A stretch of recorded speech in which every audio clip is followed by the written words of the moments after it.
नमस्कार, मी संजय आवटे. आवाज महाराष्ट्राचा विशेष कार्यक्रमात तुमचं स्वागत. आज पुन्हा नवी गाज, नवा आवाज.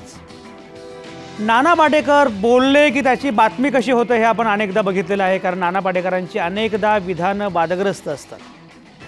त्यामुळे नानांनी परवा अगदी काल मुंबईमध्ये ज्याप्रमाणे सांगितलं की मी काही मुंबईचा नाही, मी मुंबईकर नाही, मी वैतागलेलो आहे, कारण मुंबईतले खड्डे जर असे असतील तर मला स्वतःला मी मुंबईकर आहे असं म्हणावंसं वाटत नाही. पण त्यापेक्षाही एक महत्त्वाचं विधान त्याच कार्यक्रमामध्ये नाना पाटेकरांनी केलं. ते असं म्हणाले की धोंडो केशव कर्वे असतील किंवा अनेक जण असे आहेत की ज्यांनी खूप मोठं काम केलं सामाजिक सुधारणा करण्यासाठी, आणि त्या तुलनेमध्ये जर आपण बघितलं तर खेळाडू किंवा कलावंत यांचं योगदान नक्की काय आहे देशासाठी.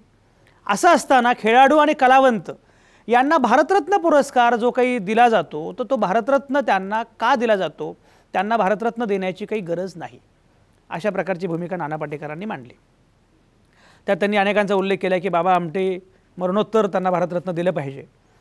आणि कलावंत जे आहेत त्यांनी आणखी एक मुद्दा असं मांडलेला आहे की मुळामध्ये कलावंतांसाठी दादासाहेब फाळके पुरस्कार आहे, चित्रपट क्षेत्रातले जे कलावंत आहेत त्यांच्यासाठी आहे, खेलरत्न आहे खेळाडूंसाठी.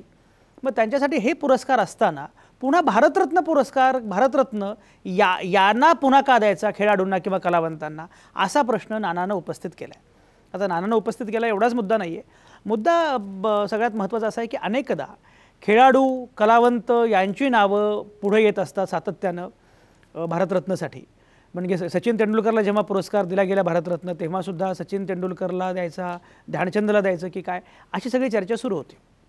एकूणच खेळाडू आणि कलावंत यांच्याबद्दल आपले सगळे लोक कमालीचे संवेदनशील असतात. एवढे असतात संवेदनशील की त्यांच्याबद्दल कोणी चकार शब्द उच्चारता कामा नये. म्हणजे मध्यंतरी लता मंगेशकर, सचिन तेंडुलकर या दोघांचा अवमान करणारी अशा प्रकारची काही वेगळं वाईट विनोद असणारी अशी एक क्लिप जेव्हा AIBवर आली तेव्हा ज्या प्रकारे हलकल्लोळ झाला, म्हणजे खरं तर त्याच्याकडे दुर्लक्ष करणं हा साधा सोपा मार्ग होता. पण सचिन तेंडुलकर, लता मंगेशकर हे आमचे आयकॉन आहेत आणि त्यांच्यावरची टीका आम्ही सहन करणार नाही वगैरे सगळा गोंधळ झाला. त्यामुळे आपण असं बघतो आहोत की कलावंत, सेलिब्रिटी, खेळाडू यांच्याबद्दलचं प्रेम त्यांच्या चाहत्यांचं विलक्षण असतं, त्यातनं त्यांना भारतरत्न दिलं जातं. नानाचा मुद्दा असा आहे की भारतरत्न देण्यासारखं काम या लोकांनी काय केलेलं असतं, मूलभूत परिवर्तन करणारं किंवा मूलभूत संशोधन अशा प्रकारचं काम काय केलं असतं.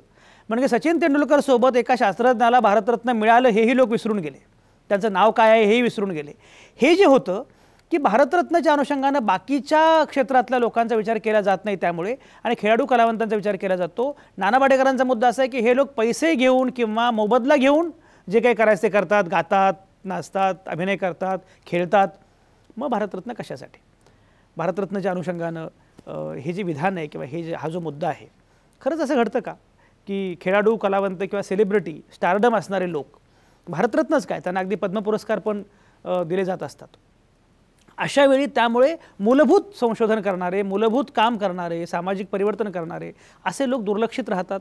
हे खरं आहे का, हा एक मुद्दा आहे. आणि दुसरा मुद्दा, नानानं त्याच्या खास शैलीमध्ये अगदी टोकदार विधान केलं असलं तर याचा अर्थ खेळाडू कलावंत यांना भारतरत्न देऊच नये हे तरी किती खरं आहे. म्हणजे मिल्खा सिंगसारखे खेळाडू आपल्याला माहिती आहे, ध्यानचंद आपल्याला माहिती आहे की ज्यांनी खरंच भारताचं नाव जगामध्ये अतिशय उज्ज्वल केलं. म्हणजे मोबदला किंवा पैसे असंच म्हणायचं तर शेवटी प्रत्येकजण काही ना काही मोबदला घेत असेल. म्हणजे एखादा समजा संशोधक असेल, तो ज्या क्षेत्रात काम करतो त्याला काही मोबदला मिळत असेल, काही पैसे मिळत असतील. एखादा प्राध्यापक असेल त्याला पैसे मिळत असतील. पण याचा अर्थ केवळ तेवढ्यासाठी त्यांचं जे कॉन्ट्रीब्युशन आहे, योगदान आहे, ते नाकारायचं का पूर्णपणे. आणि म्हणून कलावंत, खेळाडू यांना भारतरत्नच्या रिंगणातून हद्दपारच केलं पाहिजे का, हा आजच्या चर्चेचा विषय आहे. आणि ही चर्चा करण्यासाठी माझ्यासोबत नेहमीप्रमाणे आहेत नामवंत पाहुणे. प्राध्यापक जयदेव डोळेंना मी मुद्दाम बोलवलेलं आहे. ज्येष्ठ पत्रकार आहेत, प्राध्यापक आहेत, आणि एकूणच या विषयाकडे काय त्यांची भूमिका आहे ते कसं बघतात हे फार महत्त्वाचं आहे. स्मिता शेवाळे ही पुण्यामधून आहे. स्मिता शेवाळे अभिनेत्री आहे आणि पुण्याच्या स्टुडिओमधून आपल्यासोबत असणार आहे. भाग्यश्री देसाई या निर्मात्या आहेत, कलाकार आहेत, त्या पुण्यातून आपल्यासोबत असणार आहेत. नंदू उगलेंना मी मुद्दाम बोलवले नाशिकमधून, कारण ते आंतरराष्ट्रीय ख्यातीचे धावपटू आहेत. त्यामुळे खेळाडूंच्या अनुषंगाने जी चर्चा आहे त्याबद्दल त्यांचं म्हणणं काय आहे ते आपल्याला समजेल. विश्वास इंदूरकर हे ज्येष्ठ रंगकर्मी तर आहेतच, पण मुख्य म्हणजे नागपूर विद्यापीठाच्या ललित कला विभागामध्ये ते शिकवत होते, विभाग प्रमुख होते. आणि शैलेश नागवेकर हे माझे सहकारी सकाळचे बातमीदार जे क्रीडाविषयक वृत्तांकन करतात गेल्या अनेक वर्षांपासून, ते आपल्यासोबत असणार आहेत परळमधून. या सगळ्या नामवंतांच्या सोबत आपल्याला चर्चा करायची आणि त्याचप्रमाणे एक आणखी 7वा नामवंत असणार आहे जो प्रेक्षकांमधून आपण मुद्दाम बोलवतो, कुलदीप नंदुरकर. कुलदीप नंदुरकर हे नांदेडचे आहेत. कुलदीप नंदुरकर सुद्धा आपल्यासोबत असणार आहेत, प्रेक्षक म्हणून ते आपली भूमिका मांडणार आहेत. या सगळ्या नामवंतांच्या सोबत आपल्याला ही चर्चा सुरू करायची आहे आणि ही चर्चा सुरू करताना सुरुवातीला मला जायचं आहे प्राध्यापक जयदेव डोळे यांच्याकडे. प्राध्यापक जयदेव डोळे, कलाकार खेळाडूंना भारतरत्नच्या रिंगणातून हद्दपारच केलं पाहिजे असं वाटतं का? नाना पाटेकरांनी जे मत मांडलं ते कदाचित गेल्या 2 वर्षात भारतीय जनता पार्टीच्या कारकिर्दीत ज्या चौहान मंडळींना नको ती पदं मिळाली त्याचा वैताग घेऊन कदाचित त्यांनी ही प्रतिक्रिया व्यक्त केलेली असावी.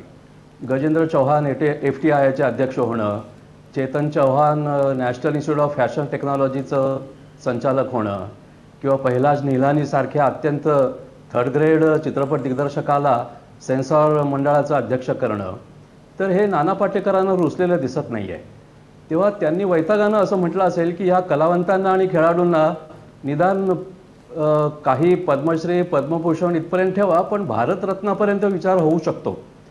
सुमार दर्जाच्या लोकांना आजच्या काळामध्ये जो काय भाव मिळू लागलेला आहे त्यानं नाना पाटेकरांसारखा माणूस लता मंगेशकर, भीमसेन जोशी, बिस्मिल्ला खान, सत्यजित राय यांना जी भारतरत्न मिळाली त्यांच्या तुलनेत ह्या लोकांना मिळतंय म्हणून जरा व्यथित झालेले दिसतात.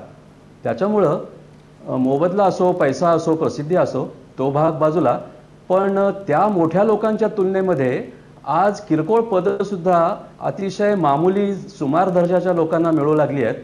तर उद्या भारतरत्नाच्या रांगेतही हे जाऊन बसतील तेव्हा आत्ताच आपण विरोध त्या करावा, किंबहुना आपण नाराज असल्याचं दाखवावं. म्हणून पाटेकरांनी व्यथित होऊन ही प्रतिक्रिया व्यक्त केली आहे असा माझा तर्क आहे. जयदेव डोळेंचा मुद्दा अतिशय महत्त्वाचा, त्यांनी त्यांच्या खास शैलीमध्ये त्याचं विश्लेषण केलेलं आहे. नाना पाटेकर व्यथित झालेले आहेत की ज्या प्रकारे घडतंय, पण मुळामध्ये अनेकदा आपण बघतो की भारतरत्नाचं सुद्धा राजकारण होतं. ज्या सुमार लोकांचा उल्लेख झाला त्या सुमार लोकांना सुद्धा भारतरत्न मिळण्याची शक्यता आहे. अशा वेळी एकूण कलावंत किंवा काय यांना बाजूलाच ठेवावं असा हा मुद्दा आहे. पण शैलेश नागवेकर, मला एक सांगा, मुळामध्ये खेळाडूंचं जे योगदान आहे, देशाच्या अनुषंगानं असणारं योगदान किंवा देशाची प्रतिमा जागतिक स्तरावर उंच करण्याच्या संदर्भातलं त्यांचं योगदान, हे कमी महत्त्वाचं आहे का कुठल्याही सामाजिक कार्यकर्त्यापेक्षा, कुठल्या संशोधनापेक्षा, संशोधकापेक्षा कमी आहे असं वाटतं का? आणि तुम्हालाही असं वाटतं का की खरंच काही गरज नाही आहे भारतरत्न वगैरे द्यायची, त्यांना खेलरत्न आहे तेवढं पुरेसं आहे, दादासाहेब फाळके पुरस्कार आहे इकडे तेवढं पुरेसं आहे असं शैलेश वाटतं का?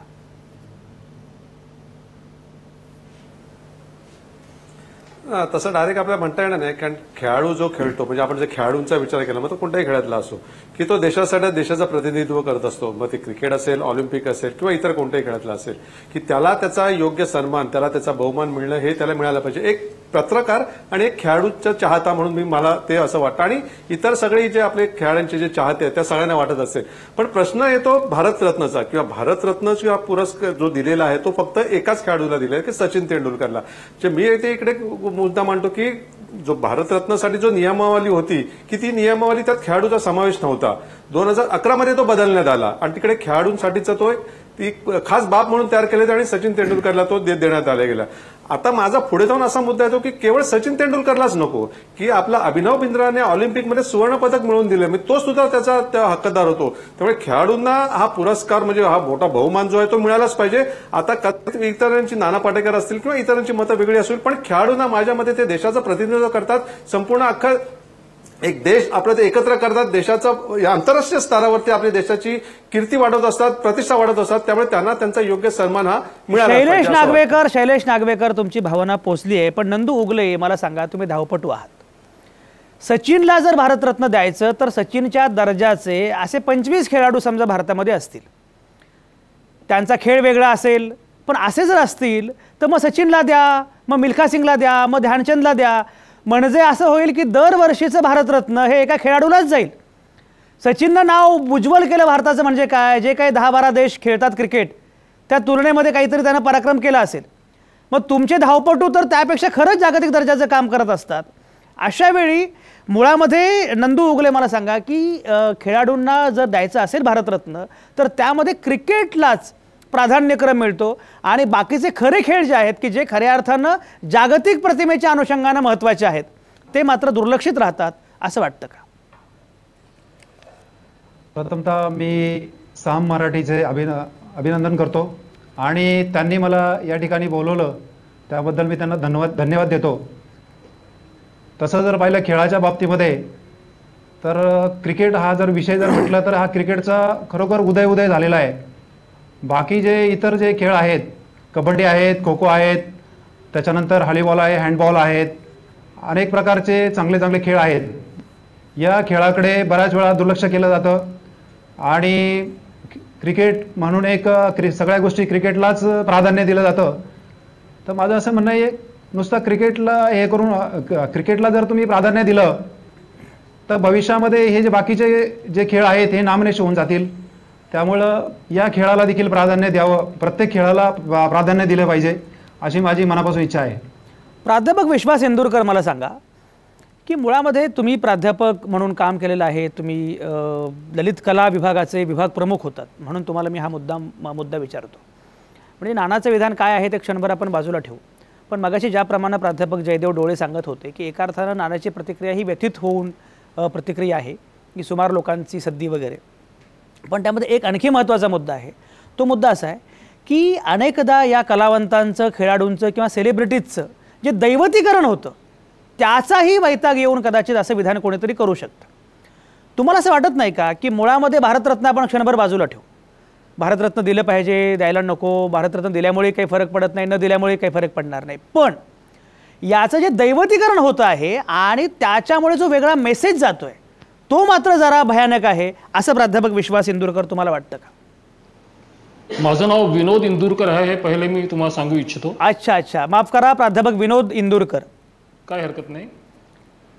तर मुद्दा असा आहे की नाना पाटेकरांनी जे विधान केलेलं आहे त्याचा कदाचित एक संदर्भ वेगळा आहे आणि त्याच्या संदर्भामध्ये त्यांनी ते विधान केलेलं आहे. मुळात असं आहे की कलावंत असो किंवा स्पोर्ट्समन असो किंवा कुठल्याही क्षेत्रातला माणूस असो, तो जेव्हा त्या क्षेत्रामध्ये काम करतो तेव्हा त्या क्षेत्रामध्ये तो स्वतःची उंची किती गाठतो आणि त्या क्षेत्राकरता तो काय काम करतो हे फार महत्त्वाचं असतं. त्याच्यामुळे क्रिकेट असो, कुठलाही स्पोर्ट्स असो किंवा कलाकार असो, कुठलंही क्षेत्र असो, त्या क्षेत्रामध्ये त्यांनी जे काम केलेलं असतं त्याचं एक ॲप्रिसिएशन असतं आणि त्याच्यामुळे वेगवेगळे अवॉर्ड्स देण्यात येतात. भारतरत्न हा जो अवॉर्ड देण्यात येतो हा अर्थातच कोणीतरी कुठल्या तरी क्षेत्रामध्ये अतिशय उच्च दर्जाचं असं काम केलेलं असतं आणि त्याच्यामुळे त्याला एक मान्यता सर्वांची असते आणि म्हणून ते होत असतं. आता हे जे क्षेत्र आहे, कलावंताचं जे क्षेत्र आहे, खास करून कलाकाराचं जे क्षेत्र आहे आणि स्पोर्ट्समनचं जे क्षेत्र आहे खेळाचं, याच्यामध्ये हे काही खेळ अत्यंत पॉप्युलर असतात. किंवा जर का आपण कलावंताचा विचार केला तर कुठलीही ललित कला बघितली, थिएटर आर्ट बघितलं, फिल्म इंडस्ट्री बघितली, ऍक्टिंग बघितलं, संगीतकार बघितलं, तर या लोकांचं जे काम असतं हे लोकांना इतकं आवडतं की त्याच्यामुळे त्यांचं काहीतरी उदात्तीकरण म्हणा किंवा त्यांना देवापर्यंत नेण्याचं जे एक मास सायकॉलॉजी असते, ही मास सायकॉलॉजी काम करते आणि त्याच्यामुळे त्यांना खूप मोठं असं आपण बनवतो आणि ते लोकप्रिय ठरतात. पण म्हणून हे लोकप्रिय ठरले आहेत किंवा त्यांचं उदात्तीकरण झालेलं आहे म्हणून मग त्यांना बाजूलाच टाकलं पाहिजे असाही मुद्दा काही बरोबर नाही आहे. कारण ज्या क्षेत्रामध्ये तुम्ही काम करत असाल त्या क्षेत्रामध्ये जर का तुमचं खरोखरच कॉन्ट्रीब्युशन आणि योगदान आहे, त्याच्यामुळे तुमचं योगदान वेगवेगळ्या क्षेत्रामध्ये वेगवेगळ्या प्रकारचं राहू शकतं. सगळ्यांना एकाच याच्यामध्ये तोलता येत नाही. म्हणजे एखादा माणूस जेव्हा सामाजिक कार्य करत असतो तेव्हा त्या सामाजिक कार्यामध्ये त्यांनी जे केलेलं आहे त्याचे जे काही योगदान असेल त्याची मोजपट्टी वेगळ्या प्रकारची राहील आणि एखादा कलावंत जेव्हा आपल्या क्षेत्रामध्ये काम करतो तेव्हा त्याची जी मोजपट्टी आहे त्याच्या काम करण्याची किंवा त्याच्या कॉन्ट्रीब्युशनची किंवा त्याच्या योगदानाची ती वेगळ्या प्रकारची राहील. त्याच्यामुळे असं कंपॅरिझन होऊ शकत नाही आणि म्हणून सामाजिक कार्य करणाऱ्याला तर दिलंच पाहिजे, यात काही वादच नाही, कारण त्यांचं काम खूप मोठं असतं. असे अनेक लोक आहेत की ज्यांनी अत्यंत मोठं काम केलेलं आहे. संगीताच्या क्षेत्रामध्ये प्रचंड काम केलं ना, अत्यंत आनंदाचे क्षण या लोकांनी आपल्याला दिलेले आहेत आणि म्हणून लोकांनी त्यांना उचलून धरलेलं आहे.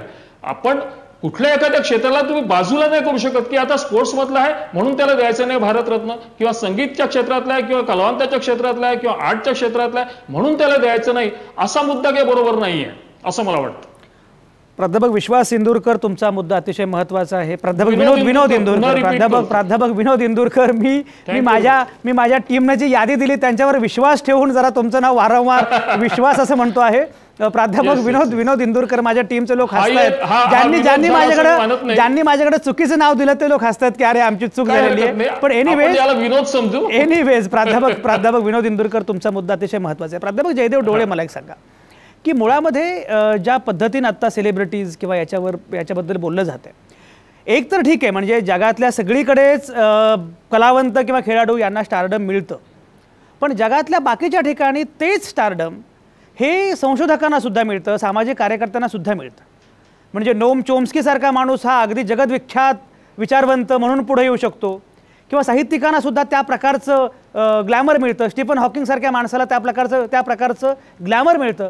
प्राध्यापक जयदेव डोळे, या प्रकारचं ग्लॅमर मिळण्याची व्यवस्था भारतात नाही असं काही वाटतं का? वैज्ञानिकांना, साहित्यिकांना किंवा सामाजिक कार्यकर्त्यांना, विचारवंतांना असं जे एक वलय मिळालं पाहिजे ते वलय आपल्याकडे कमी आहे असं काही वाटतं का? वाटतं, कारण आपला देश इतका गरीब आहे आणि या गरीब देशाच्या नागरिकांचे रोजचे प्रश्न हे पोटापाण्याचेच असतात. त्याच्यामुळे शिक्षणातून ज्ञान आणि ज्ञानातून संशोधन या तिहेरी मार्गाकडे त्यांचं लक्ष कमी असतं. त्याच्यामुळे संशोधनात कोण बुडालंय, कोणी क्षेपणास्त्र शोधलंय, कोणी जंतू शोधला, कोणी औषध शोधलं, याकडे त्यांचं लक्ष नसतं. त्यामुळे होतं असं की जे लोक खरोखरच खूप मोठं काम करून जातात त्यांच्याकडे सरकारनं काही दृष्टिक्षेप टाकल्याशिवाय लोकांचं लक्ष जात नाही. त्याच्यामुळे एका अर्थानं भारतरत्न, पद्मश्री, पद्मभूषण हे पुरस्कार द्यायला हवे आहेत. कारण जे खरोखरच दुर्लक्षित असतात किंवा अत्यंत एकाकीपणे काम करत असतात त्यांचं सरकारच जर दखल घेत असेल त्यांची तर ते योग्यच आहे. पण ज्या समाजामध्ये अशा लोकांची चहा होत नाही किंवा त्या समाजाला त्यांचं मोठेपणच कळत नाही, त्या समाजाची बौद्धिक उंची वाढवण्याचं कामही सरकारचं असतं. आता गंमत अशी आहे की सरकारच या गोष्टी ठरवत असल्यामुळे सरकारमध्ये जो पक्ष आहे तो पक्ष साहजिकच आपल्या आवडीनिवडी, विचार, तत्व, सिद्धांत याप्रमाणे निवड करत असतो. आणि इथेच मला वाटतं नाना पाटेकरांनी बोट ठेवलं आहे की आत्ताचं सरकार हे संकुचित विचारांचं प्रतिनिधित्व आहे. त्याच्यामुळे त्याकडे मोठ्या नावांची जंत्रीच नाही. आत्तापर्यंत जी निवड केलेली आहे ती अतिशय सुमार दर्जाची माणसं आहेत. त्याच्यामुळे भारतरत्नसारखं अत्यंत महत्त्वाचं पद एखाद्या सुमार दर्जाच्या माणसाला, वादग्रस्त व्यक्तीला जर दिलं गेलं तर मग हसं व्हायचं. त्याच्यामुळे नकोच ते. त्यातल्या त्यात सैफ अली खानला जर पद्मश्री मिळू शकते तर मग उद्या आणखी कोणाला भारतरत्न मिळालं तर काय घ्या. म्हणून नाना पाटेकरांनी कपाळाला हात मारून घेतलेला दिसतोय आणि अशी सूचना केलेली दिसतीये. भाग्यश्री देसाई, मला सांगा की तुम्ही ज्या क्षेत्रामध्ये काम करता, एकूण स्टारडम असणारे सगळे लोक तुमच्या अवतीभोवती असतात, तुम्ही स्वतः, तुम्हालाही ग्लॅमर आहे, पण आता जयदेव डोळे जो उल्लेख करतायत की उद्या सैफ अलीला काही पद्मश्री मिळालेली आहे, अमिताभला आणखी उद्या काही फार मोठा सर्वोच्च पुरस्कार मिळाला तर त्यामुळे फरक काही पडणार नाही, कारण ही माणसं लोकांना माहितीच आहेत. उलटपक्षी या पुरस्कारांमुळे ज्यांचं दुर्लक्षित काम आहे पण फार मोठं काम आहे, फार राष्ट्रीय स्तरावरचं मोठं काम आहे, ती माणसं उजेडामध्ये येणं आवश्यक आहे. या सेलिब्रिटी असणाऱ्या कलावंतांना किंवा खेळाडूंना कितीही पुरस्कार दिल्यामुळे काही फरक पडणार नाही, त्यांच्या लेखी आणखी एक पुरस्कार एवढंच होईल. याच्या उलट मूलभूत क्षेत्रात काम करणाऱ्या लोकांना जर असं काही पुरस्कार किंवा असे काही दिले तर त्या क्षेत्राकडे लोकांचं लक्ष वेधलं जाऊ शकतं. म्हणजे परवाची गोष्ट तुम्हाला मी सांगतो भाग्यश्री, की माझ्यासोबत शेतीविषयक काम करणारे, संशोधन करणारे एक शास्त्रज्ञ होते आणि कुठल्या तरी मालिकेमध्ये सामान्य काम करणारी एक अभिनेत्री होती. आणि हे दोघंही स्टेजवर गेले आणि मी ओळख करून दिली की हे जे शेती क्षेत्रामध्ये काम करणारे संशोधक आहेत त्यांनी खूप वेगवेगळ्या जाती विकसित केलेल्या आहेत आणि आपल्या अन्नधान्याची टंचाई संपेल अशा प्रकारचं मूलभूत काम केलेलं आहे. तरीही श्रोत्यांमध्ये, प्रेक्षकांमध्ये कोणी त्यांच्याकडे बघायला तयार नाही. आणि ती जी काही किरकोळ सामान्य काम करणारी काय 2 मालिकांमध्ये जी अभिनेत्री आहे त्या अभिनेत्रीच्या भोवती मात्र तिथून लोक हटेनात. हे करायला हरकत काहीच नाही आहे, पण पुरस्कारांचं काम काय असतं की जिकडे लोकांचं लक्ष नाही ते वेधणं. अशा वेळी किमान पुरस्कार देताना या मूलभूत काम करणाऱ्या लोकांकडे अधिक लक्ष दिलं पाहिजे एवढं तरी तुम्हाला वाटतं का की आणखी काही वेगळं मत आहे? सर्वप्रथम नमस्कार. साम मराठींनी हा मुद्दा उचलून धरला त्याबद्दल त्यांचा मनापासून आभार. आता आपला जो मुद्दा आहे तो मी तुमच्याशी या बाबतीत पूर्ण सहमत आहे. तुम्ही म्हणता त्याप्रमाणे खूप मोठं काम करणारे लोक अनेकदा उपेक्षित राहतात आणि काहीतरी थोडंफार मालिकांमधनं किंवा स्टेजवर काम करणाऱ्या ॲक्ट्रेस किंवा ॲक्टर्स ह्यांना ग्लॅमर मिळतं. पण ही मला असं वाटतं की एक आपली लोकांची मानसिकता आहे की ती आपण प्रयत्नपूर्वक कोणीतरी ती बदलणे गरजेचं आहे. शिक्षणातून म्हणा किंवा इतर गोष्टींमधून. इतर बाकीच्या देशांमध्ये पाहायला गेलं तर त्यांना तेवढं महत्त्व नसतं जेवढं इतर काम करणाऱ्या लोकांना महत्त्व दिलं जातं. पण आपल्याकडे हे थोडंसं उलटं होतं आहे आणि ह्याचा नक्की मला असं वाटतं विचार करायला पाहिजे की जे लोकाभिमुख काम करतात त्यांना सुद्धा तेवढं महत्त्व मिळणं फार गरजेचं आहे. आणि नुसतं गरजेचं नाही तर त्यांच्यामुळे त्यांचाही हुरूप वाढतो आणि इतरांनाही त्यांच्यामधनं प्रेरणा मिळण्याची शक्यता असते. नटनट्या जेव्हा त्यांना पुरस्कार मिळतात त्यावेळेला तुम्ही म्हणता त्याप्रमाणे त्यांना इतरही अनेक पुरस्कार मिळतच असतात. फरक एवढाच असतो की आपल्याला कितीही पुरस्कार मिळाले तरी कुठल्याही व्यक्तीला जेवढे जास्त पुरस्कार मिळतात तेवढा त्यांना त्याचा आनंदच असतो. आणि अनेकदा असंही असतं की ते पुरस्कारसुद्धा कोण व्यक्ती आहे त्याच्याप्रमाणे ते बघून दिले जातात की हां आता अमिताभ बच्चनला पुरस्कार आहे म्हणजे एका अर्थाने त्या पुरस्काराचा तो मान असतो. अशा अर्थाने अनेकदा विचार केला जातो. पण तुम्ही म्हणता तो मुद्दा बरोबर आहे. सामाजिक काम करणाऱ्या पोटतिडकीने काम करणाऱ्या लोकांकडे दुर्लक्ष होता कामा नये ही अत्यंत महत्त्वाची बाब आहे.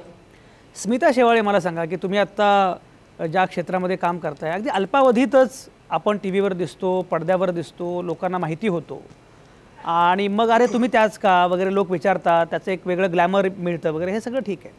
म्हणजे अनेकदा आमच्या शोमध्ये येणारे विचारवंत साहित्यिक अभ्यासक सांगतात की बाहेर गेल्यानंतर लोक आम्हाला आमची पुस्तकं बघून तुम्हाला ओळखतो असं म्हणत नाही, तुम्हाला टी व्हीवर बघतो म्हणून ओळखतो असं म्हणतात. आणि त्याचं त्यांना दुःखही होतं अनेकदा की मी 50 कादंबऱ्या लिहिल्या, एवढी पुस्तकं लिहिली, त्याच्यासाठी मला कोणी ओळखत नाही. पण मी 2-4 डिस्कशन्सला गेलो टी व्हीवर आणि त्या डिस्कशन्समधनं मात्र लोक मला म्हणतात की तुम्हाला मी टी व्हीवर बघितलं आहे. मुळामध्ये स्मिता शेवाळे हे होणं हे ठीक आहे, पण याच्यामध्ये जे अतिरेकी ग्लॅमर या सगळ्या क्षेत्राला मिळतं त्याच्यातनं काही चुकीचे पायंडे पडतात असं काही वाटतं का?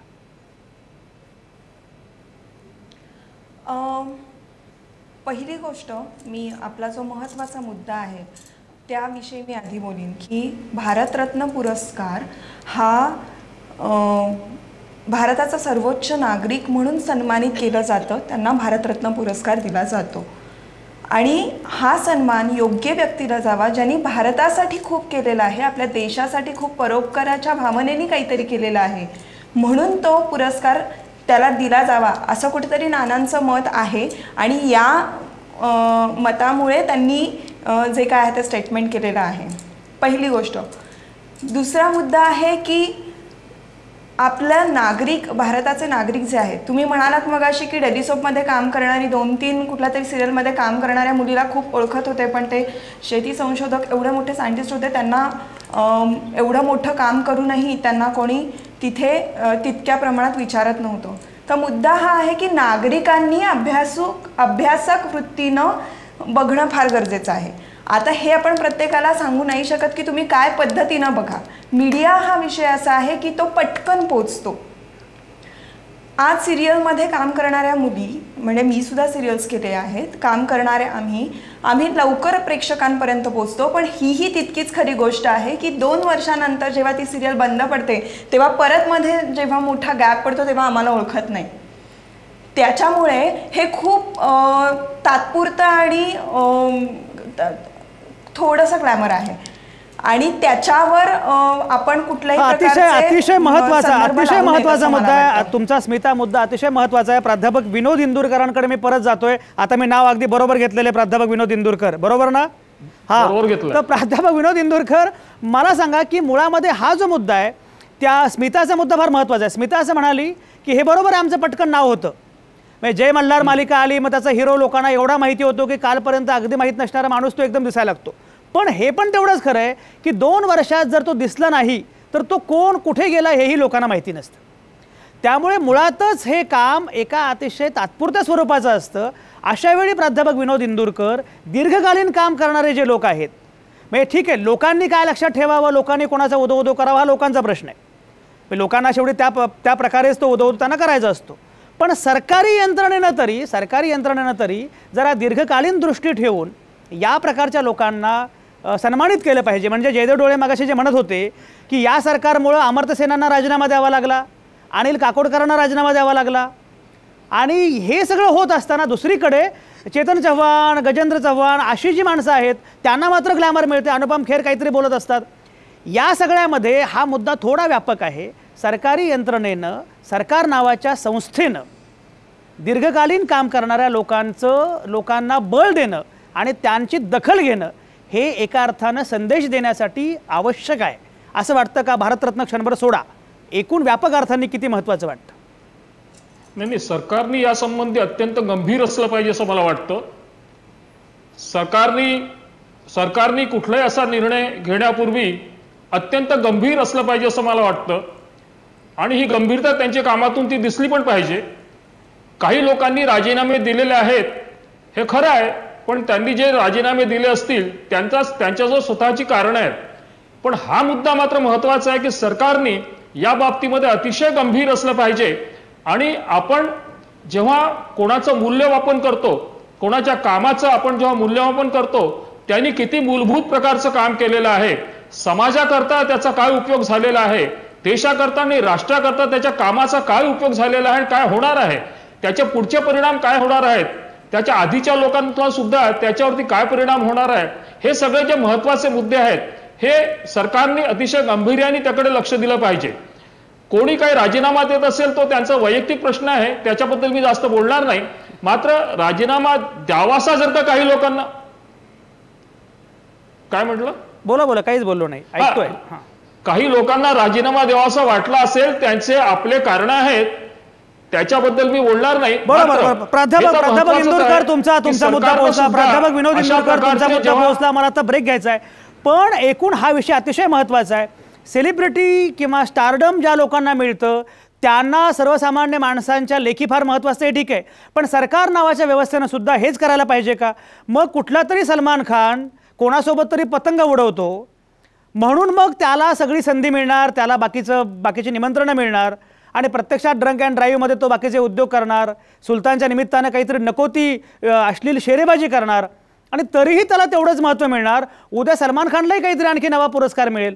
मुद्दा असा आहे की हे सगळं होत असताना कलावंत असतील किंवा खेळाडू असतील, त्यांचं बाकी योगदान काय, त्यांची वैचारिक भूमिका काय, त्यांची समज काय, त्यांचं अधिष्ठान काय, याचा तरी विचार केला गेला पाहिजे. आणि मगाशी जयदेव डोळे ज्याप्रमाणे म्हणाले, दुर्लक्षित, एकाकी, प्रतिकूलतेमध्ये काम करणारी जी माणसं आहेत, जी मूलभूत दर्जाचं काम करतायत, त्यांच्याकडे लक्ष द्यायचं कोणी? मग ही सगळी चर्चा अत्यंत महत्त्वाची आहे. तुम्ही कुठंच जाऊ नका. आता या क्षणी मी घेतोय एक छोटासा ब्रेक, लगेच परत येऊ. तुमचं पुन्हा एकदा स्वागत. कलाकार खेळाडूंना भारतरत्न द्यावं का ही चर्चा आहे. नाना पाटेकर म्हणाले आणि त्यांनी आपल्याला काम दिलेलं आहे.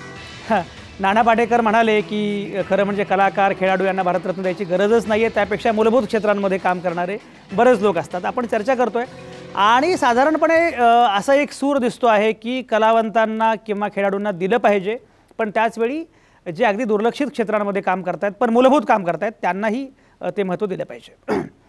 प्राध्यापक जयदेव डोळे आत्ता आपल्यासोबत आहेत या चर्चेमध्ये. प्राध्यापक जयदेव डोळे, मला सांगा की मुळामध्ये तुम्ही माध्यमांमध्ये काम केलेलं आहे, आता माध्यम शिकवता विद्यापीठामध्ये. हा जो इमेज मेकिंगचा मुद्दा आहे, प्रतिमा तयार करण्याचा, म्हणजे मी जे म्हणत होतो की शेक्सपियर असेल किंवा अगदी बाकी सगळे स्टीव्ह जॉब्स असेल, ही सगळी जी मंडळी आहेत किंवा नोम चोम्स्कीचा मगाशी उल्लेख केला, या सगळ्या लोकांच्या पण इमेजेस त्याच प्रमाणामध्ये तयार केल्या गेल्या परदेशांमध्ये. तशा प्रकारच्या प्रतिमा आपल्याकडे त्या पद्धतीनं तयार होत नाहीत. म्हणजे समजा वर्तमानपत्रांना एखादा फोटो कुठल्या तरी अभिनेत्याचा छापायचा असेल तर तो अगदी कितीही कॉलम छापला जाऊ शकतो, पण एखाद्या विचारवंताचा, लेखकाचा मात्र छापताना फार काटकसर केली जाते की नाही, मग त्याचा 4 कॉलम कसा काय छापायचा, आपला एक सिंगल हाफ कॉलम ठीक आहे. तेच टी व्हीबद्दल पण आहे. तर मुळामध्ये हा जो इमेज मेकिंगचा उद्योग आहे त्या इमेज मेकिंगच्या अनुषंगानं काय सांगाल तुम्ही, कसं बघताय? इमेज मेकिंगमध्ये आणि राजकारणामध्ये फार जवळचा संबंध असतो. म्हणजे पाटेकरांनी जो मुद्दा उपस्थित केला आहे की खेळाडू आणि कलावंत हे राजकारणाचे प्रतिस्पर्धी असतात. म्हणजे मोहम्मद अली हा कुठेही गेला तरी 1,00,000 लोक गर्दी जमा करू शकेल एवढा लोकप्रिय होता. मायकेल जॅक्सनला बघायलाही लावायचे. तर खेळ आणि कलावंत हे राजकारण्यांचे गर्दीच्या बाबतीत प्रतिस्पर्धी असतात. त्याच्यामुळे शक्यतो सरकार किंवा राज्यकर्ते अशाच लोकांची निवड करतात जे त्यांचे प्रतिस्पर्धी होऊ शकत नाहीत किंवा त्यांच्याशी अंकित होऊन वागू लागतील. त्याच्यामुळे प्रतिमा निर्मिती कशी करायची, कोणी करू द्यायची या बाबतीत जे माध्यमांचे संचालक करते धरते असतात ते राज्यकर्त्यांच्या तोंडाकडे बघून वागत असतात. राज्यकर्त्यांना रुचेल का, त्यांना हा माणूस आवडेल का, तो जर प्रतिस्पर्धी बनला आणि हे राज्यकर्त्यांच्या विरोधात जर उभा राहिला तर काय व्हायचं. म्हणजे राजबब्बरचंच उदाहरण घेऊ की राजबब्बर आता उत्तर प्रदेश काँग्रेसचे अध्यक्ष झाल्याबरोबर तिथले जे पूर्णवेळ राजकीय कार्यकर्ते आहेत त्यांच्या पोटात गोळा आला. कारण या माणसाकडे राजकीय कर्तृत्वापेक्षा अभिनयाचं कर्तृत्व मोठं आहे.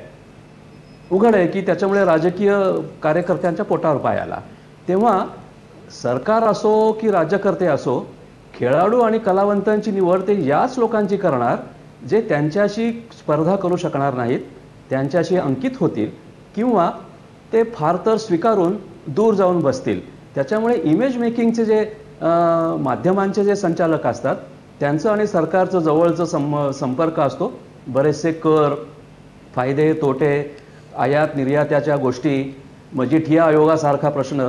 त्याच्यामुळे सरकारला दुखवण्यापेक्षा आपण त्या माणसाच्या जवळच न जाणं बरं, त्या माणसाला शक्यतो दूर ठेवलेलं बरं, असा एक धोरण आजच्या माध्यमांमध्ये असू शकतं. म्हणूनच फार काही लोकांना राज्यकर्त्यांना धोका पोहोचवेल अशी इमेज मेकिंग कलावंतांची किंवा खेळाडू करणं जोपासत आहे. बरोबर बरोबर. स्मिता शेवाळे सुद्धा मगाशी फार महत्त्वाचा मुद्दा ऐकून इमेज मेकिंगच्या अनुषंगानं किंवा काही या संदर्भातलं मांडत होते. स्मिता, आत्ता राजकारणाचा उल्लेख प्राध्यापक जयदेव डोळेंनी केला आणि खरोखरच असं घडताना आपण बघत असतो की अनेक कलावंत हे राजकीय रिंगणामध्ये उतरतात. अगदी अमिताभ असेल, राज बब्बर आता असेल, तिकडे आणखी कोणी असतील, हे सगळी मंडळी उतरतात. गोविंद आहे आपल्याकडे, ही सगळी मंडळी उतरतात. स्मिता, तुम्हाला असं वाटतं का की या सगळ्या ग्लॅमरचा, या क्राऊड पुलिंगच्या क्षमतेचा फायदा घेऊन राजकारणामध्ये उतरून तेवढंच सक्षमपणे राजकारण करता येणं कलावंतांना शक्य होतं या इमेजच्या आधारे किंवा शक्य होऊ शकतं? काय काय वाटतं? मला राजकारणाबद्दल काही सांगता नाही येणार कारण हा माझ्यासाठी फार दूरचा विषय आहे. पण जर आपली इमेज मेकिंग म्हणजे एवढी जर पॉवरफुल आपण असू तर मला असं वाटतं त्याचा उपयोग जर आपल्या समाजकारणासाठी झाला तर अतिशय महत्त्वाचा आहे. कारण आता नानांनीच तुमच्याकडे उदाहरण आहे, नाम फाउंडेशनचं निमित्तानं त्यांनी एवढा फंड गोळा करून एवढं छान काम करून दिलेलं आहे आणि आज पाऊस आल्यामुळे तिथली जनता इतकी सुखावलेली आहे. त्यामुळे अशा पद्धतीनं जर काम होऊ शकत असेल तर आम्ही ग्लॅमर क्षेत्रात आल्यानंतर आम्ही हे करायला हवं. इवन जितकं शक्य आहे तितकं आम्ही केल्यानंतर आमचं बघून जर कोणी इन्स्पायर होत असेल आणि अशी कामं जर वाढत जात असतील तर ती नक्की करावी. राजकारणात जाऊन एखादं पद मिळवूनच आपण काम करू शकतो माझा ह्याच्यावर विश्वास नाही. नाम फाउंडेशननी आज ते सगळं खोडून काढलेलं आहे.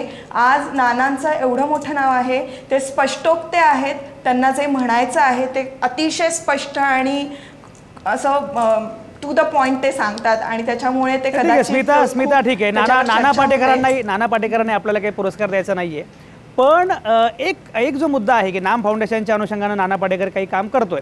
एक त्याच्यावर चर्चा अशी पण आहे भाग्यश्री की नाना पाटेकरांचे हिंदीतले सगळे ते बहराचे दिवस संपले आणि चर्चेत राहायची मात्र हौस काही पूर्ण होत नाही. त्यामुळे आता मग काहीतरी एक वेगळा उद्योग करूया म्हणून नाना पाटेकर हे करतायत.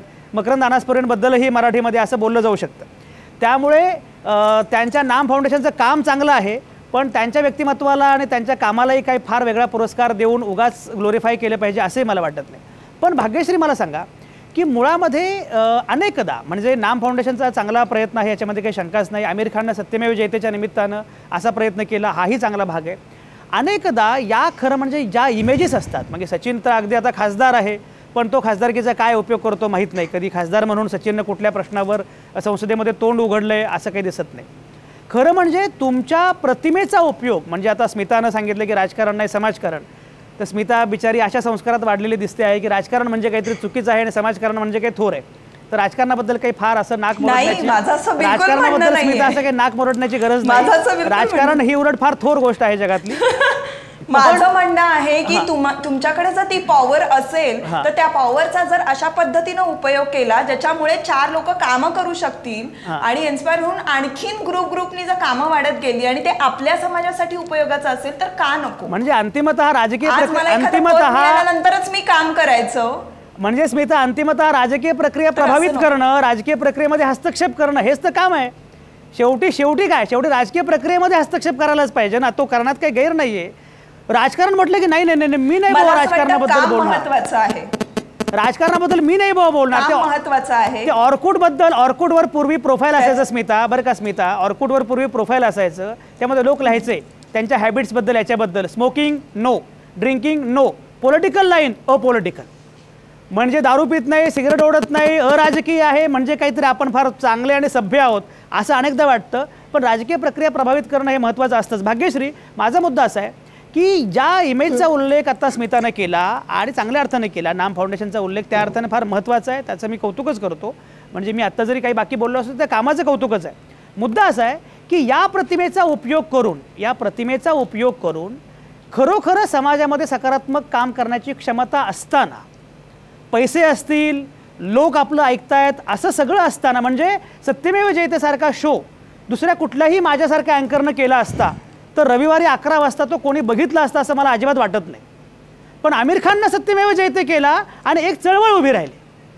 तर मला असं म्हणायचं की या इमेजचा उपयोग कायम स्वतःच्याच फायद्यासाठी, स्वतःच्या पैशांसाठी एवढंच करण्याऐवजी या इमेजचा उपयोग जरा सामाजिक कामासाठी करावा असं कलावंतांच्या मनामध्ये सहसा का येत नाही? नाही, मी या तुमच्या मताशी अजिबात सहमत नाही आहे. कलावंतांच्या मनामध्ये असं येत नाही असं जे तुम्ही म्हणताय ते चुकीचं आहे माझ्या दृष्टीने. कलाकार हा शेवटी माणूसच असतो आणि समाजाचं ऋण कुठेतरी आपण ते फेडायचं ही भावना प्रत्येकाच्या मनामध्ये असते. प्रश्न एवढाच असतो की काम करत असताना, मग शूटिंग असेल, नाटक असेल, सिनेमा असेल, त्या व्यस्त वेळेतून काही काम करणं हे कधीकधी अगदी उमेदवारीच्या काळामध्ये कलाकारांना शक्य होत नाही. पण आता जसं आपण बघतोय की आमिर खान असेल किंवा नाना असतील, मकरंद असतील, की त्यांना थोडीशी उसंत मिळाल्याबरोबर त्यांनी समाज ऋण फेडण्याच्या दृष्टिकोनातून काम करायला सुरुवात केली. भाग्यश्री, मला सांगा, भाग्यश्री ऐका, भाग्यश्री, जेव्हा उसंत नसते आणि वेळ असतो तेव्हा यांना हॉटेलची चेन उभी करायला वेळ असतो, तेव्हा त्यांना बाकी सगळ्या बिझनेसमध्ये गुंतवणूक करायला वेळ असतो. हे सगळे लोक बाकी काय काय करत असतात त्यांच्या त्या सगळ्या वेळेमध्ये हे आपल्या सगळ्यांना माहिती आहे. आणि अशा वेळी फक्त हे करायला वेळ कसा काय नसतो? केवळ सेलिब्रिटी म्हणजे मी अगदी चित्रपट कलावंत म्हणत नाही, खेळाडू असतील, लता मंगेशकरांसारख्या गायिका असतील, लता मंगेशकरांसारख्या गायिकेबद्दल बाकी बोललं जातं, पण त्यांचं दातृत्व, त्यांचं बाकी सामाजिक संदर्भ याच्या अनुषंगानं फार काही कोणी बोलू शकेल अशी काही अवस्था नाही. लता मंगेशकरांचे सामाजिक काम या विषयावर निबंध लिहा असं म्हटलं तर 4 ओळींच्या पुढे लिहिता येणार नाही. हे का घडतं भाग्यश्री, हा प्रश्न आहे. नाही, मला असं म्हणायचं नाही आहे. लता मंगेशकरांच्या बाबतीत जर आता पर्टिक्युलर बोलायचं झालं तर आज त्या बाईंनी एवढं मोठं काम करून ठेवलं आहे. आज संपूर्ण समाजाला त्यांचा आवाज ही जी देणगी आहे, आज सगळी थेरपी त्या आवाजातनं आपण घेऊ शकतो. म्हणजे कोण दुःख आपण आपलं विसरू शकतो त्यांच्या आवाजातनं. ही जर आज एवढी मोठी देणगी त्यांनी दिलेली आहे तर त्यांच्याकडनं अजून जास्त काही करावं त्यांनी अपेक्षाच खरं करू. त्यांच्या आवाजातनं लोक, बरं का भाग्यश्री, त्यांच्या आवाजातनं लोक दुःख विसरतात की नाही माहीत नाही, पण तुमच्या उत्तरानं मी पुढचा प्रश्न विसरलो. तुम्ही फारच जे काही सांगता लता मंगेशकरांबद्दल. जयदेव डोळे तिकडे हसतायत, जयदेव डोळेला काहीतरी बोलायचं आहे. जयदेव डोळे काय म्हणणं आहे? नाही, काय असतं की समाजानं कोणाकडून अपेक्षा करू नयेत, कारण त्याच्या कर्तृत्वानं त्यांना संपत्ती मिळालेली असते, मान सन्मान मिळालेला असतो. त्यांना जर वाटलं तर त्यांनी जरूर द्यावं, पण त्यांना जर सन्मानानं काही देता आलं तर तेही घ्यावं. परंतु अपेक्षा करू नये, कारण तो स्वभावाचा भाग असतो, वृत्तीचा भाग असतो, संस्काराचाही भाग असतो. तेव्हा एका मनुष्याकडून इतक्या अपेक्षा करणं काही योग्य नाही असं मला वाटतं. अपेक्षा करण्याचा मुद्दाच नाही, पण जयदेव डोळे जे म्हणाले मगाशी तेही महत्त्वाचं आहे की मुळामध्ये तुम्ही त्यांच्याकडनं अपेक्षा करू नका, पण त्यांनी फार भरीव सामाजिक काम केलेलं आहे म्हणून त्यांना काहीतरी सामाजिक संदर्भातले पुरस्कार वगैरे देऊन सन्मानित करू नका, एवढं तर आपण नक्कीच करू शकतो. कुलदीप नंदुरकर आपल्यासोबत आहेत. कुलदीप नंदुरकर हे नांदेडमधून आपल्यासोबत बोलणार आहेत, फोनवरून असणार आहेत आणि सामान्य प्रेक्षक आहेत, कारण सगळे चमचमते तारे, तारका, विचारवंत, पत्रकार असे सगळे बसलेले असताना सामान्य माणूस याबद्दल काय विचार करतो हे पण तेवढंच महत्त्वाचं आहे. कुलदीप नंदुरकर काय विचार करता आहात? लता मंगेशकरांच्या थेरपीमुळे एवढ्या जगामध्ये क्रांती घडलेली आहे, त्यामुळे लता मंगेशकरांना खरं म्हणजे भाग्यश्री देसाईंच्या मतानुसार नोबेल पण द्यायला हरकत नाही शांततेचं. अशा वेळी केवळ भारतरत्नच काय नोबेल दिलं हरकत नाही. पाहिजे. बघा भाग्यश्री देसाईंनी रिकमेंड केलेलं आहे, त्यामुळे तुम्ही एक काम करा, तुमचा प्रस्ताव नोबेल कमिटीला पाठवून द्या. लता मंगेशकरांना आपण नोबेल देऊन टाकू, शांततेचं देऊ किंवा आणखी कुठल्या क्षेत्रात द्यायचं ते आपण ठरवूया. कुलदीप नंदुरकर काय म्हणणं आहे, तुम्ही फोनवरून सांगा, काय तुमची भूमिका काय आहे? सर, खरं म्हणजे भारतरत्न हा पुरस्कार आपल्या देशाचा कुलदीप नंदुरकरांना स्क्रीनवर घ्या. हा बोला कुलदीप. असं मला बिलकुल वाटत नाही की लता मंगेशकरांना भारतरत्न पुरस्कार दिला हे चांगलं झालं, किंवा किंबहुना आपल्या देशाचा जो भारतरत्न हा पुरस्कार आहे सर्वोच्च नागरी पुरस्कार आहे आणि तो सिने नट्यांना आणि क्रीडापटूंना देऊन या पुरस्काराचं महत्व आपणच कमी करत आहोत. अगदी साधी गोष्ट आहे की क्रिकेटपटू सचिन तेंडुलकरांनी किती शतकं ठोकली या माझ्या देशातल्या सर्वसामान्य लोकांच्या जीवनमानात काय बदल होणार आहे? त्या देशातली आर्थिक विषमता दूर होणार आहे का बाबा शतकं ठोकल्यानंतर? सचिन तेंडुलकरांच्या खेळाविषयी मला प्रचंड आदर आहे, परंतु त्यांना भारतरत्न देणं आणि लता मंगेशकरांच्या आवाजाविषयी मला प्रचंड आदर आहे. एक कलासक्त म्हणून मी त्याच्याकडे अत्यंत आवडीनं पाहत असतो, परंतु त्यांच्या शतकं ठोकल्यामुळे किंवा एखादं सुंदर गाणं म्हटल्यामुळे माझ्या देशातल्या सर्वसामान्य माणसाच्या आयुष्यात काही फरक पडणार आहे का, असा विचार आपली शासन व्यवस्था का करत नाही याचं फार मोठं दुःख वाटतं. आपण नेहमी विचार करतो की आयडिया ऑफ इंडिया हे आपल्या देशाचं सर्वोच्च सामर्थ्य आहे. समता, स्वतंत्र, बंधुता, न्याय आणि अखंडता ही मूल्य आपल्या देशाने स्वीकारलेली आहेत आणि ही मूल्य निर्माण करत असताना महापुरुषांना प्रचंड संघर्ष करावा लागला, संत महापुरुषांना प्रचंड संघर्ष करावा लागला आणि आजही आजच्या काळामध्ये अशी बरीच मंडळी आहेत, समाजसुधारक आहेत, जी ही मूल्य अबाधित राहावीत यासाठी प्रयत्न करत आहेत. त्यांच्याकडे दुर्लक्ष करून आपण जर समतमीत जगात वावरणाऱ्या लोकांना जर भारतरत्न पुरस्कार देऊन त्यांचा पुन्हा एकदा त्यांना गौरवान्वित करणार आहोत तर आपण नेमकं कुठं चाललो आहोत? आपला रस्ता चुकत नाही का? याचा विचार या देशातल्या शासन व्यवस्था पुरस्कार समितीनं करावा असं मला वाटतं. आणि आपल्या महापुरुषांना असं का म्हणावं लागलं की लोग मेरी बात सुनेंगे जरूर लेकिन मेरे मरने के बाद? अर्थातच त्यांना वाटलं की ही भुलभुलैया या आपल्या देशातली ही भुलभुलैयाची परिस्थिती जी आहे ती भुलभुलैयाची परिस्थिती आमची काही दखल घेणार नाही, म्हणून ठेवले की लोग मेरी बात सुनेंगे जरूर लेकिन मेरे मरने के बाद. खरंच मला असं वाटतं की संत महापुरुषांचा विचार जे लोक आपल्या जीवनात अंमल करतात आणि या देशात काहीतरी फरक पडला पाहिजे. जातीय विषमता, आर्थिक विषमता, लोक यावर काम करणारे लोक जे आहेत वेगवेगळ्या फाउंडेशनच्या माध्यमातून असो किंवा राष्ट्रीय पातळीवर असो, त्यांना उजेडात आणलं पाहिजे आणि त्यांचा गौरव केला पाहिजे. सिनेनट आणि क्रीडापटू जे आहेत यांना पुरस्कार देण्याची काही आवश्यकता नाही असं मला वाटतं, कारण ते खरोखरच उजेडात आहेत आणि ते त्यांच्या शतकानं आणि त्यांच्या गायनानं. कुलदीप तुमचा मुद्दा पोहोचला. तुम्हाला पण पाहुण्यांचा संसर्ग लागलेला असल्यामुळे तुम्ही सलगपणे जे बोलत सुटलात फोनवर ते काही थांबेच नात. पण ठीक आहे, तुमचा मुद्दा पोहोचला. तुमचा मुद्दा महत्त्वाचा आहे. विषमता दूर करणं वगैरे हे सगळं जरी खरं असलं तरी म्हणून काही मग सगळं कला क्षेत्रातल्या किंवा क्रीडा क्षेत्रातल्या लोकांचं योगदान नाकारायचं असं खरं म्हणजे आपण करू शकत नाही. ते योगदान तेवढंच मोठं आहे. तुम्ही बोलत असताना भाग्यश्रींना काहीतरी तुमचा मुद्दा पटला नव्हता. भाग्यश्री, कुलदीप नंदुरकर जे म्हणतायत काय तुमचं म्हणणं आहे? नाही, त्यांचं म्हणजे मला एवढंच म्हणायचं होतं की क्रीडापटू आणि कलाकारांना जे भारतरत्न देऊ नये असा जो मुद्दा आहे त्याच्याशी मी नाही सहमत. याचं कारण असं की क्षेत्र कुठलंही असो, कुठलाही कलाकार, कुठलाही खेळाडू असेल, मग तो नंतर दुसऱ्या क्षेत्रातला समाजकारण असेल, राजकारण असेल, वकील असेल, डॉक्टर असेल, प्रत्येक जण आपापल्या परीने आपलं काहीतरी योगदान करत असतो, जीव तोडून मेहनत करत असतो, तर त्याचं कुठेतरी रेकग्निशन हे नक्की व्हायला पाहिजे. आणि त्याच्याकरता मला असं वाटत नाही की भारतरत्न पुरस्कार हा ह्यांच्यापुरताच मर्यादित ठेवा, त्यांच्यापुरताच मर्यादित ठेवा, ह्यांना देऊच नका, असं काहीही न करता ज्यांचं करेक्ट योगदान ज्यांनी प्रॉपर केलेलं आहे समाजाकरता, स्वतःच्या कलेकरता आणि इतरांकरता, त्याला तो दिला गेला पाहिजे. मग तो कोण असेल, कुठली व्यक्ती असेल, कुठलं क्षेत्र असेल, हा भाग नंतरचा ठरवायला पाहिजे असं मला वाटतं. अगदी भाग्यश्री, तुमची भावना पोहोचली. नंदू उगलेंना पण काहीतरी बोलायचं आहे. नंदू उगले, बोला. मी एक ग्रामीण भागातून, एका खेडेगावातून या ठिकाणी नाशिक पोलीस दलामध्ये भरती झालो. आणि भरती झाल्यानंतर माझ्या मनामध्ये एक मोठी अशी एक हे होती, काही ग्रामीण भागातून आपण आलेलो, खूप हालाकीच्या परिस्थितीतून आपण या ठिकाणी पोहोचलो आहे, पोलीस दलामध्ये दाखल झालो आहे. 3 रुपये रोजाने मजुरी करून मी या ठिकाणी नाशिक पोलीस दलामध्ये 1990 मध्ये भरती झालो. आणि जर गावाची परिस्थिती जर बघितली, अक्षरशः एक टाईम उपाशी राहण्याची एवढी वेळ असते, आणि ती मी स्वतः अनुभवलेली आहे. ती मी मजुरी आणि शिक्षण कसं मी केलं माझ्या स्वतःच्या जीवाला मला माहिती आहे. आणि नाशिक पोलीस दलामध्ये मी जेव्हा भरती झालो तेव्हा मनामध्ये मी एक ठरवलं, गरीब जनतेला आपल्याला न्याय कसा देता येईल. बरेचसे पोलीस या माध्यमातून समाजाच्या खालच्या स्थळापर्यंत आपल्याला कसं पोहोचता येईल, का ज्यांना न्याय मिळत नाही, बऱ्याच वेळा त्यांना न्याय नाकारला जातो, काही वेळेस अशा लोकांना आपण न्याय कसा मिळवून देता येईल, त्यांची सेवा कशी आपल्याला करता येईल, या माध्यमातून मी बऱ्याच वेळा या गोष्टीचा विचार केला.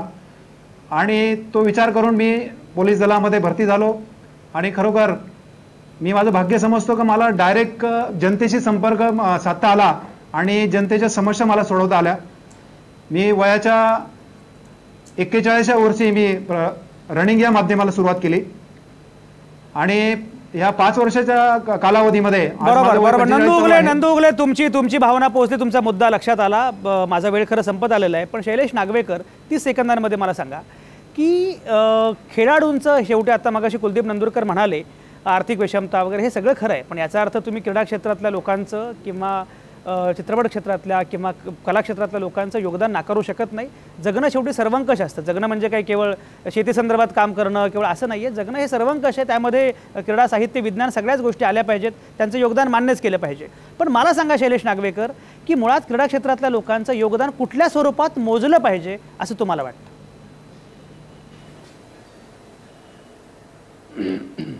नक्कीच हाच मुद्दा इथे सर्वात महत्त्वाचा आहे तो. कारण प्रत्येक खेळाडूंचं तुम्ही योगदान कसं मोजणार? शतकं जास्त केली म्हणून तो श्रेष्ठ झाला किंवा सुवर्ण पदक मिळवलं म्हणून तो श्रेष्ठ झाला असं नाहीये. प्रत्येक खेळ हा वेगवेगळा आहे. म्हणजे तिकडे क्रिकेट असेल, हॉकी असेल, ऑलिम्पिक मधले इतर खेळ असतील, त्यामुळे खेळाचे तुम्ही निकष बांधू शकत नाही. किंवा एक मोठी कामगिरी केली, त्यांनी भारताला जिंकून दिला म्हणून तो सर्वश्रेष्ठ, आणि दुसऱ्या एका खेळामध्ये त्यांनी समजा सुवर्ण पदक मिळवलं, जसं मी अभिनव बिंद्राचा मगाशी उल्लेख केला की तो श्रेष्ठ, हे कळू शकत नाही. म्हणून मला असं वाटतं की 2011 मध्ये जर भारतरत्न पुरस्कारासाठी जो नियम बदलला सचिनसाठी, तसा मला वाटतं आता ह्या चर्चेनंतर असं मला वाटतं की पुन्हा एकदा त्या भारतरत्न कोणाला द्यायला पाहिजे ह्याचा पुन्हा एक नियमावली तयार करण्याची गरज आहे. त्याच्यामुळे हे सगळे जे खेळाडू असतील, कलाकार असतील किंवा इतर बरोबर शैलेश कमी होईल असं मला वाटतं. बरोबर शैलेश, तुमचा मुद्दा पोहोचला. प्राध्यापक जयदेव डोळे, 30 सेकंद. भारतरत्नचे नवे निकष काय असले पाहिजेत? नवे निकष राजकीय पुढारीच ठरवतात आणि तेच ठरवतील. कारण आंबेडकरांना त्यांच्या मृत्यूनंतर 34 वर्षांनी भारतरत्न मिळालं, कारण काँग्रेसच्या सरकारांनी त्यांच्याकडे दुर्लक्ष केलं, कारण त्यांचं भांडणच होतं. आताचं पक्षाचं राजकारण इतकं बटबटीत आहे की ईशान्येत आपल्याला प्रवेश मिळवायचा म्हणून मेरी कोमला सुद्धा भारतरत्न देऊ शकतील. केरळमध्ये आपल्याला प्रवेश करायचा म्हणून मम्मूट किंवा मोहनलालला सुद्धा करू शकतील. तेव्हा त्या कलावंतांनी आणि खेळाडूंनी राजकारणासाठी आपला वापर होत नाही ना, हे बघून जर सरकारला सांगितलं किंवा आपल्या भूमिका जाहीर केल्या, तर मला वाटतं भारतरत्नसाठी योग्य त्या व्यक्तींची निवड करता येणं आणि होणं हे शक्य होईल. प्राध्यापक जयदेव डोळेंनी अतिशय महत्त्वाचा मुद्दा मांडलेला आहे. त्याच मुद्द्यावर खरं म्हणजे मला थांबायचं आहे, कारण भारतरत्नाच्या अनुषंगानं बाकी चर्चा ठीक आहे, पण खेळाडूंना द्यायचं किंवा नाही, सेलिब्रिटींना द्यायचं किंवा नाही, यांना देऊच नका असं म्हणणं हे बरोबर नाही, हे खरं आहे. पण त्याचं जेव्हा राजकारण होतं आणि सुमारांना हे पुरस्कार मिळू लागतात, तेव्हा मात्र विचार केला पाहिजे. असो, आज थांबूया इथं. सगळ्या नामवंतांचे अतिशय मनापासून आभार. पुन्हा भेटूया उद्या रात्री 8 वाजता खास शनिवारच्या स्टाईलच्या आवाजमध्ये. एक गंमत बघा, आज जमशेद भाई, जीजी भाई या अतिशय द्रष्ट्या माणसाची 234वी जयंती आहे. त्यानिमित्तानं मी उद्या जाणार आहे जे स्कूल ऑफ आर्ट्समध्ये आणि तिथं जाऊन मी त्या सगळ्या लोकांशी बोलणार आहे. जमशेदभाई जीजीभाई यांचा वारसा, त्यांची दृष्टी याच्या अनुषंगानं उद्याचा शनिवारचा आवाज असणार आहे. तुम्ही अजिबात चुकू नका. ती चर्चा फार महत्त्वाची असणार आहे. एनिवेज आज थांबवा इथंच. तुमच्या आतल्या आवाजासह पाहत आणि ऐकत रहा आवाज महाराष्ट्राचा.